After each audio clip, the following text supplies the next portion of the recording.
अस्सलामु अलैकुम मुअज़्ज़ज़ ख़वातीन व हज़रात, इस तरह की प्यारी प्यारी वीडियो देखने के लिए हमारे चैनल को सब्सक्राइब करें और बेल के आइकॉन को दबाएं ताकि आपको हमारी वीडियो सबसे पहले मिलती रहे। अस्सलामु अलैकुम दोस्तों, पेशे खिदमत है खूनी कहावत एपिसोड नंबर 6। और वो जब हवेली में दाखिल हुए तो प्रदीप और ठाकर वीर सिंह बरामदे में कुर्सियों पर बैठे हुए थे। उम्मीद है कि आपने सैर का लुत्फ़ उठाया होगा। ठाकर साहब ने मेजर को मुखातब करते हुए कहा। हाँ, सैर काफ़ी पुरलुत्फ़ रही। ठाकर ने अब नाना राय की तरफ देखा, जिसने 2 थैले उठाए हुए थे। आप तो बहुत कुछ खरीद लाए हैं, विस्की और बियर की बोतलें हैं। यहाँ तो खैरियत रही? मेजर ने ठाकुर साहब से पूछा। हाँ, खैरियत ही रही, ठाकर साहब ने जवाब दिया। इसका मतलब तो ये हुआ कि यहाँ कोई नई बात हुई है, मेजर ने कहा। कहीं आपने गिद्ध को चीखते हुए तो सुना नहीं? आपने बिल्कुल सही कियास लगाया है, प्रदीप ने फरते हैरत से कहा। आपको कैसे पता चला कि हमने गिद्ध को चीखते हुए सुना? ठाकर साहब ने पूछा। मैं तो अंदर से राइफल उठा लाया था कि अगर गिद्ध नजर आया तो उसे गोली का निशाना बना दूंगा। क्या वो नजर आया? मेजर ने पूछा। नहीं। क्या आपने बाहर निकलकर उसे देखने की कोशिश की थी? हम सिर्फ थोड़ी दूर तक गए थे, प्रदीप ने कहा। अच्छा किया, दूर जाने की ज़रूरत नहीं थी। मैं आपको एक बार फिर ये मशवरा दूंगा कि आप गिद्ध को चीखता हुआ सुने तो उसके पीछे दौड़ने की हरगिज़ कोशिश ना करें। आपने तो मुझे इस घर में कैद कर दिया है। क्या आप ये चाहते हैं कि आप गिद्ध के पीछे 22 बोर की राइफल लेकर जाएं और गिद्ध आपको अपनी 22 बोर राइफल से हलाक कर दे? मेजर ने कहा। ठाकर साहब खामोश हो गए। चंद लम्हे तवक्कुफ के बाद ठाकुर साहब ने कहा। खैर, ना मैं गिद्ध को देख सका और ना गिद्ध ने मुझे देखा। मैं आपके लिए मंदिर की चाबी ढूंढ लाया हूँ। लाइए, चाबी मुझे दे दीजिए। दोपहर के खाने के बाद मैं मंदिर देखने के लिए जाऊंगा। ठाकुर साहब ने हंसते हुए कहा। और मुझे उम्मीद है कि वहां आपको गिद्ध का ठिकाना नहीं मिलेगा। मेजर अपने कमरे में चला गया। उसने वो गिलास एक साफ कागज़ में लपेट लिया जिसे वो न्यू रेशनल स्टोर से उठा कर लाया था। उसने वो गिलास अपने सूटकेस में रख दिया। ये काम करने के बाद वो अपने कमरे में चला गया, जहां मेज़ पर श्री राम बाबा ने दोपहर का खाना लगा दिया था। दोपहर का खाना खाने के बाद वो बैठक में आ बैठे और मेजर ने ठाकर साहब से पूछा, जब आपके भाई की लाश का पोस्टमार्टम किया गया था तो क्या कोई और गोली भी उनके जिस्म से निकली थी? मैं कुछ नहीं जानता, ठाकुर साहब ने कहा। क्या कोई तीसरी गोली भी थी? मुझे इस बात पर अफसोस है कि आपको ये शक हो चुका है कि आपके भाई को कत्ल कर दिया गया और उसके बावजूद आपने चंद ज़रूरी मालूमात हासिल करने की कोशिश ना की। अच्छा, तो आप ये बताइए कि जब इस अंतिम संस्कार के बाद उसके फूल चुने गए थे तो गोली तो राख से बरामद नहीं हुई? नहीं, ठाकुर साहब ने कहा। आप किस गोली का जिक्र कर रहे हैं? तीसरी गोली का, जो शायद दुश्मन ने सलेंसर वाले पिस्तौल से चलाई हो, मेजर ने कहा। तीसरी गोली? हो सकता है कि पोस्टमार्टम के वक़्त वो गोली मेरे भाई के जिस्म से निकाल दी गई हो। मैंने यूं ही पूछा है क्योंकि राइफल से जो गोली चलाई गई थी वो शायद आपके भाई को हलाक ना कर सकी हो। मुमकिन है कि फिर कातिल ने पिस्तौल का इस्तेमाल किया हो, ऐसा पिस्तौल जिस पर साइलेंसर लगा हुआ हो। खैर, इस बात का पता बाद में चलेगा जब कातिल अपने जुर्म का खुद इकबाल करेगा। और उसके बाद मेजर नाना राय से मुखातब हुआ। आप मेरे साथ चलिए, हम ज़रा चलकर मंदिर का मुआयना करेंगे। मंदिर के दरवाजे पर जो ताला लगा हुआ था उस पर जंग की मोटी तय चढ़ गई थी। बड़ी मुश्किल से उसे खोला गया। दरवाजे की चूलें भी शायद जम चुकी थी। काफ़ी जोर लगाने के बाद एक बेहानक चरचराहट के साथ खुला। अंदर संगे मरमर का फर्श था। मंदिर के सामने एक बहुत ही नफीस तालाब था जिसके अंदर दीवारों पर काई की मोटी तय जमी थी और वो सब्ज काई अब काली पड़ चुकी थी। पीतल की घंटियों का रंग भी स्याह पड़ चुका था। तमाम ताकचों में घने जाले लगे हुए थे। ऐसे मालूम होता था कि इस मंदिर में बरसों से कोई नहीं आया। असल मंदिर के पीछे छोटी छोटी कोठरियां थी। एक गोशे में गुसल खाना था। वो गुसल खाना शायद औरतों के लिए था, क्योंकि उसकी दीवारें ऊंची थी और उन दीवारों में कोई रोशनदान नहीं था। दूसरे गोशे में मर्दों का गुसल खाना था, क्योंकि उनकी दीवारें नीची थी। एक कोठरी काफ़ी बड़ी थी, उसमें शायद पुजारी रहता होगा। नाना राय ने कहा, हाँ चलो उसके अंदर चलकर देखें। उस कोठरी का दरवाज़ा खुला था और दोनों ने पहले उसके अंदर झांक कर देखा और फिर वो उसमें दाखिल हो गए। उस कोठरी के अंदर पत्थरी की 2-3 चौकियां थी। एक ताकचे में रेशमी कपड़े में फटी हुई किताब थी। ये शायद गीता थी। नाना राय बोला। मेजर ने उसको खोल कर देखा, वो गीता ही थी। मंदिर की बाकी सब कोठरियां खुली थी, सिर्फ एक कोठरी बंद थी। मेजर ने चाबियों के गुच्छे की तमाम चाबियां आजमाईं। आखिरकार एक चाबी से उस कोठरी का ताला खुल गया। उसका दरवाज़ा भी खुलते हुए चरचराया। मेजर ने उस कोठरी के अंदर झांक कर देखा, उसमें काफ़ी अंधेरा था। वो कोठरी औरतों के गुसल खानों के करीब थी। हमसे गलती हो गई, हमें अपने साथ टार्च लाना चाहिए थी, मेजर ने कहा। और फिर उसे फ़ौरन याद आ गया कि उसकी जेब में सिगरेट लाइटर था। उसने सिगरेट लाइटर जलाया। कोठरी बिल्कुल खाली पड़ी हुई थी। वो उसका दरवाज़ा बंद ही करने वाला था कि ना जाने उसे क्या ख्याल आया। मेजर कोठरी के अंदर दाखिल हो गया और उसकी दीवार को थपथपा कर देखने लगा। दीवारें ठोस थीं और उस कोठरी का फर्श बड़ी स्लोरों का बना हुआ था। उसने अकबी दीवार को थपथपा कर देखना शुरू किया और उसका पाँव आखिरी पत्थर पर पड़ा तो वो पत्थर ज़मीन के अंदर धंस गया। मेजर गिरते गिरते बचा। नाना राय उसकी मदद को लपका। शायद यहाँ भी कोई सुरंग निकलती है या पहुँचती है, नाना राय ने कहा। हाँ, मेजर बोला और उसने पत्थर की सल को पूरा अंदर दबा दिया। उसे सिगरेट लाइटर की रोशनी में सीढ़ियाँ दिखाई दी, संगे मरमर की सीढ़ियाँ। ऐसे मालूम होता था कि ये सीढ़ियाँ किसी खास जगह जाती हैं और फिर वहीं देखकर आता हूँ। आप बाहर मेरा इंतज़ार कीजिए। जब मेजर उस कोठरी से बाहर आया तो उसके होंठ गोल थे और वो सीटी बजा रहा था। नाना राय भी मेजर की इस हरकत से वाकिफ हो चुका था। वो समझ गया कि मेजर कोई अनोखी बात मालूम करके आया है। आपने क्या देखा? नाना राय ने पूछा।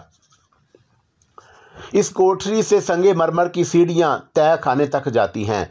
मेरा ख्याल था कि मुझे वहां ठाकुर खानदान या देवकर खानदान का खजाना मिलेगा, लेकिन उस तय खाने में एक और मंदिर है, महाकाली दुर्गा माता का मंदिर। शायद उन खानदानों का कोई बुजुर्ग शक्ति का पुजारी था।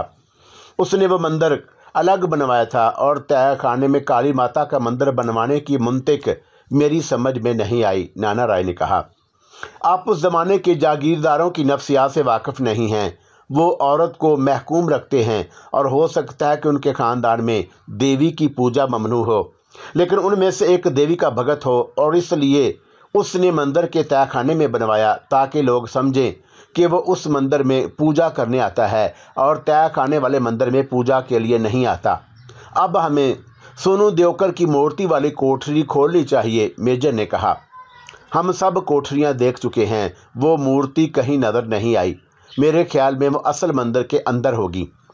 अब वो दोनों असल मंदिर में दाखिल हुए। गुर्दो गुबार से के बावजूद उस मंदिर के अंदर तकद्दुस की ऐसी फिजा मौजूद थी कि दोनों भगवान कृष्ण की मूर्ति के आगे झुक गए।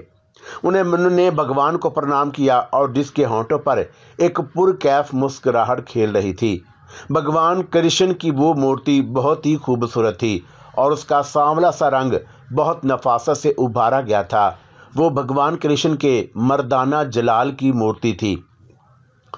भगवान कृष्ण जिस ओट में थे और उसके साथ एक और ओट थी और उसमें एक कड़ियल जवान की मूर्ति थी।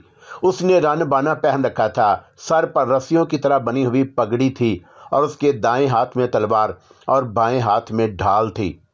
संगे मरमर को तराश कर उसका जो चटका बनाया गया था वो पीले रंग का था और उसके कुर्ते के दामन पर सुनहरी रंग से गोटा दिखाया गया था और उसके पैरों में उसकी जूती पर भी सुनहरा रंग दिखाया गया।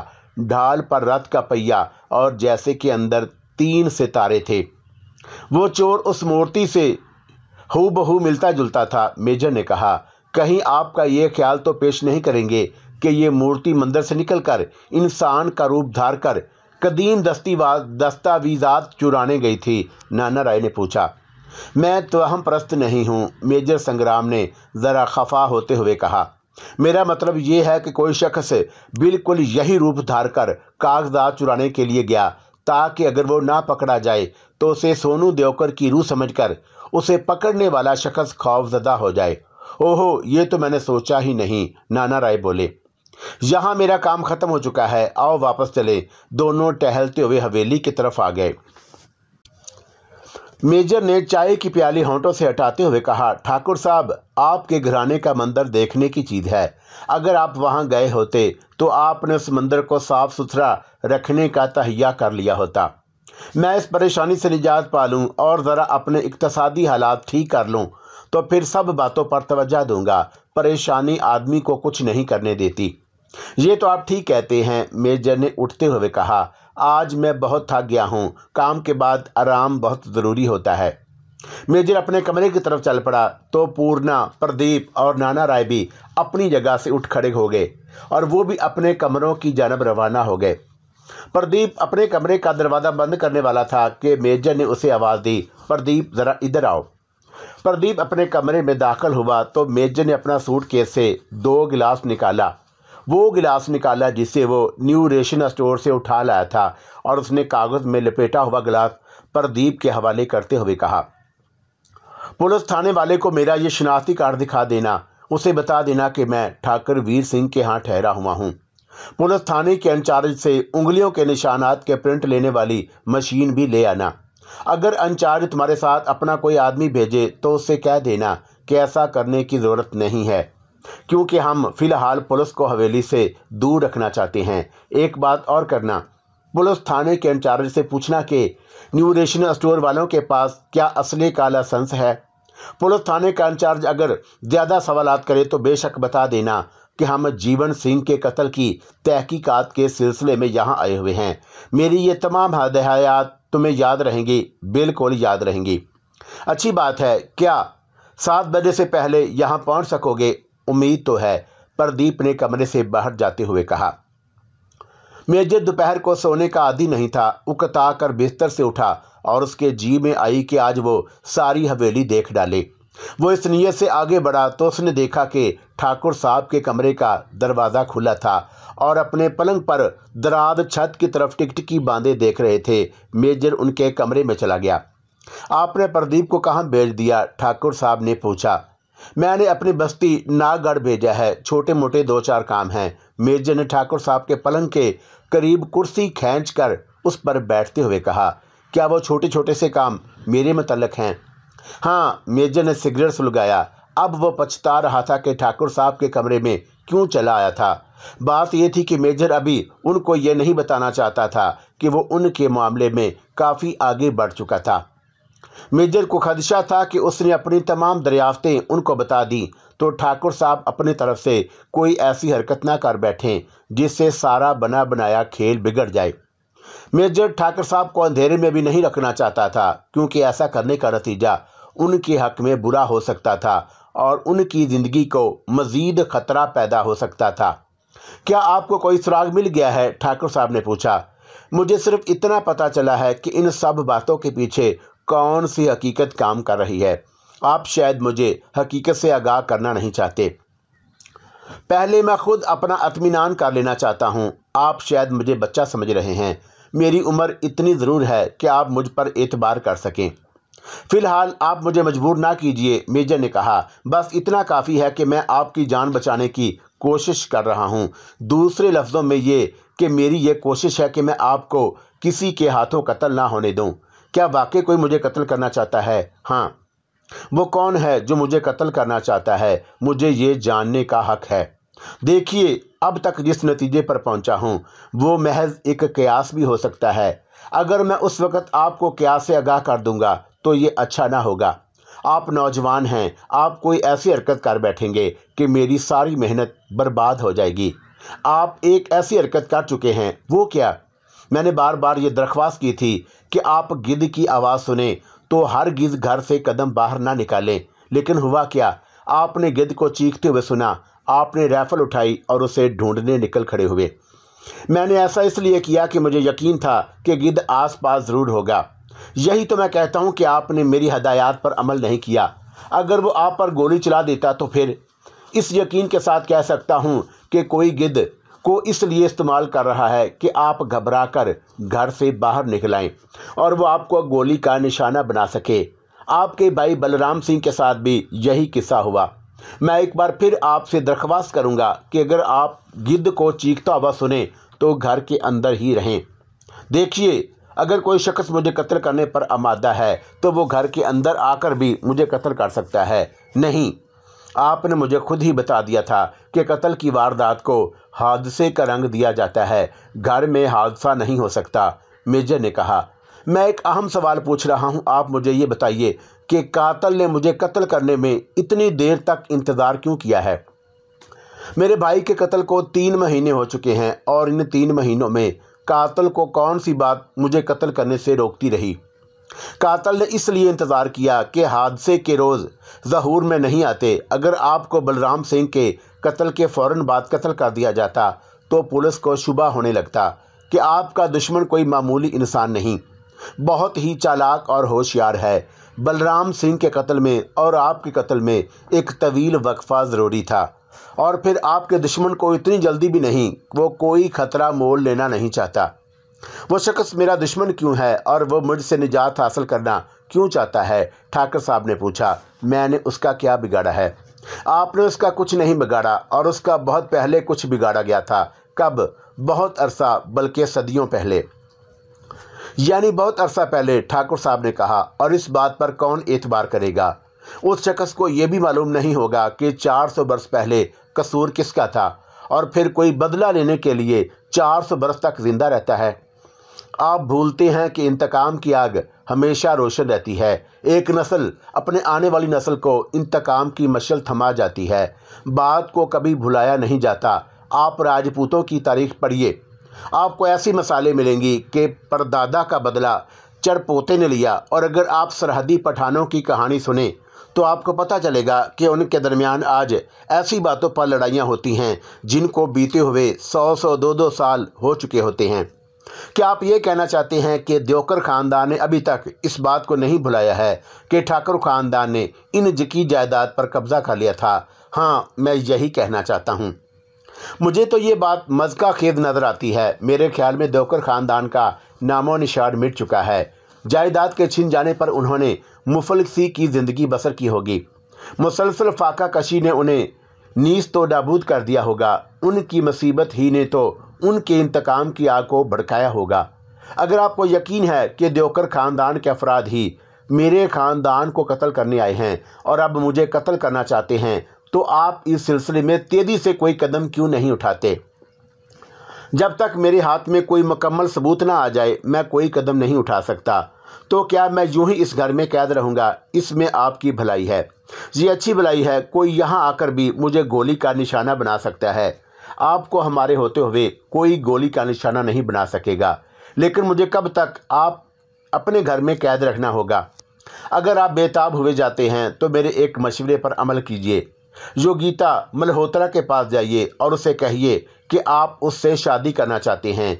अदालत में जाकर शादी का सर्टिफिकेट हासिल कीजिए और 1 महीने के लिए हनीमून मनाने के लिए चले जाइए।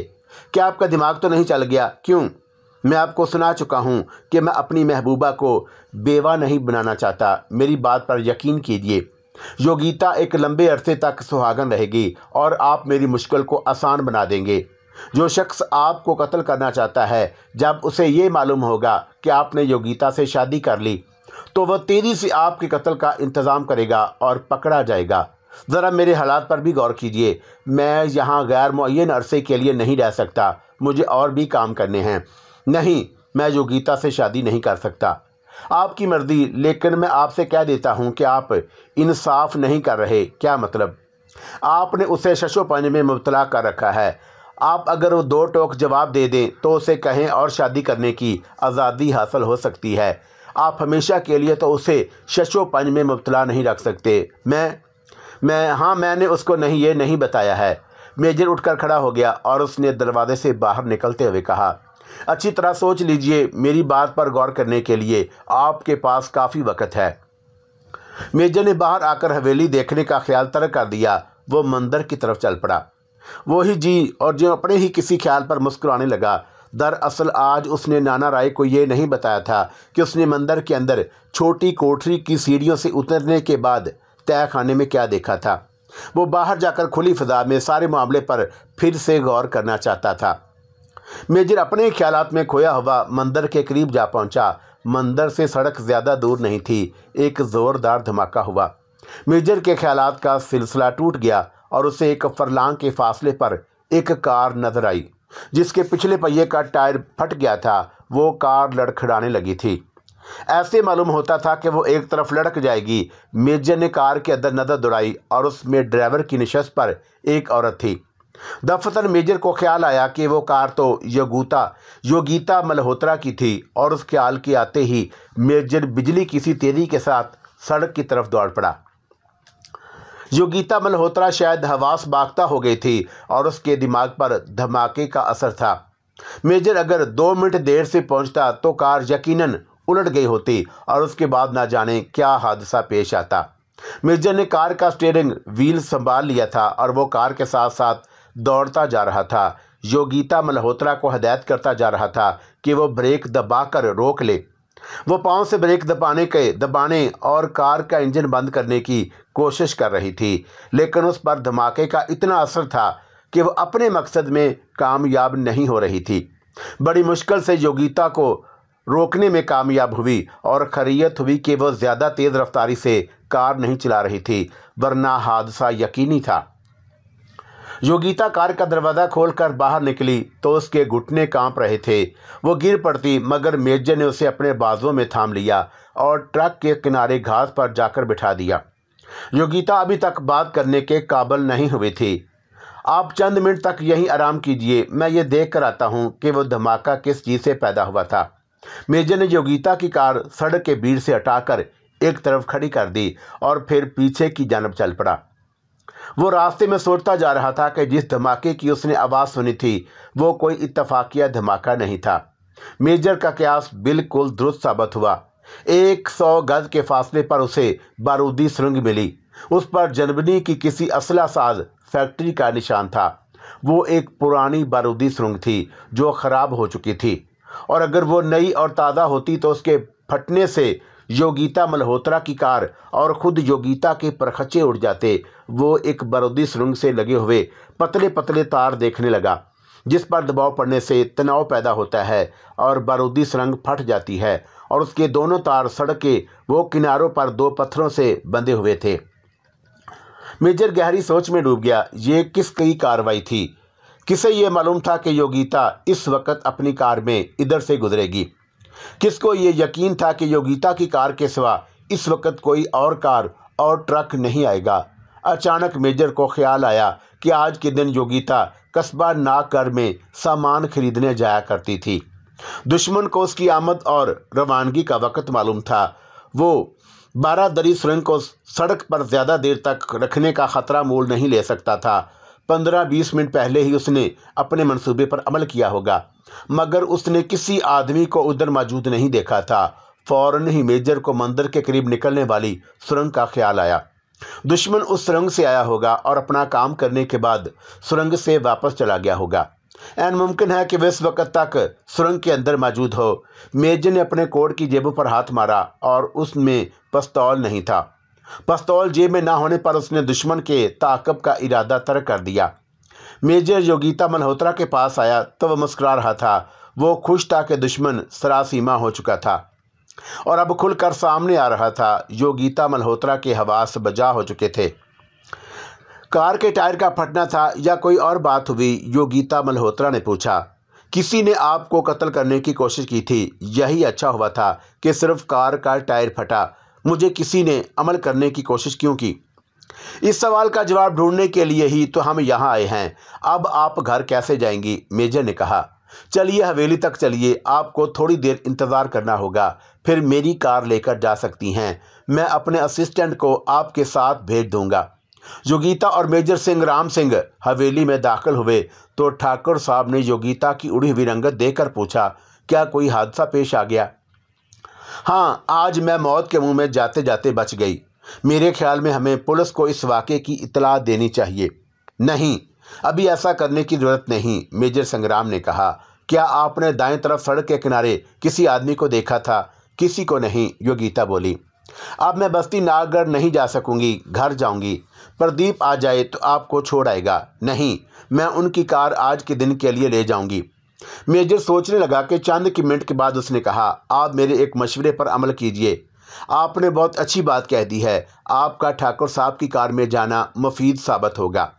मैं आपके पीछे पीछे अपनी कार में हूँगा। शायद हो सकता है दुश्मन धोखा खा जाए और ठाकुर साहब की कार देखकर ये समझे कि कार में ठाकुर साहब जा रहे हैं और हमला कर दे। मैं उस हमले करने से पहले ही उसे अपनी गिरफ्त में ले लूँगा।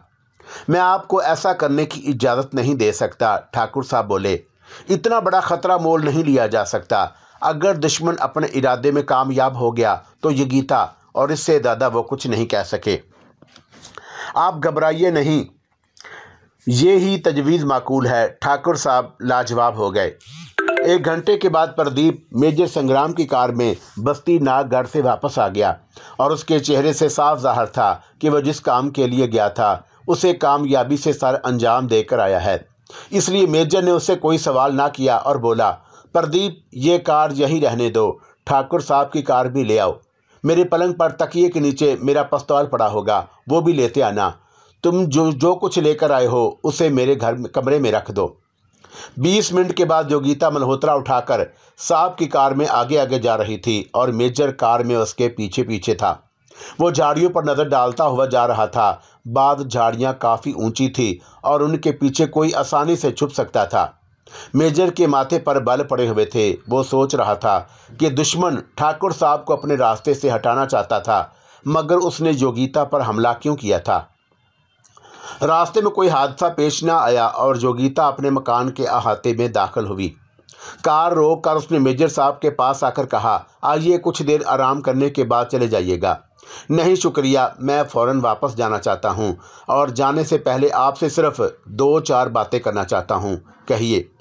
देखिए, मैं एक बहुत मुश्किल सूरत हाल से दो चार हूँ। आज के वाक़े से पहले मैं आज शायद आपको बताना पसंद ना करता।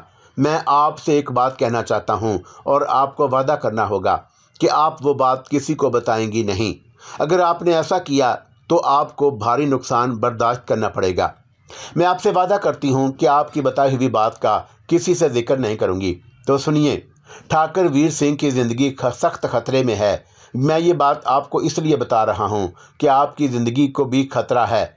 आज से आप घर से बाहर नहीं निकलेंगी, कार में भी नहीं, और अगर आपको बाहर जाना ही पड़ जाए तो हवेली के करीब आने की कोशिश मत कीजिएगा। आपको सिर्फ 2-4 दिन के लिए ही मेरी इस हिदायत पर अमल करना होगा, फिर आप आज़ादी से उस इलाके में घूम फिर सकेंगी। क्या आप ये कहना चाहते हैं कि ठाकुर साहब के कत्ल का ख़तरा है? जी हाँ। क्या ठाकुर साहब ये बात जानते हैं?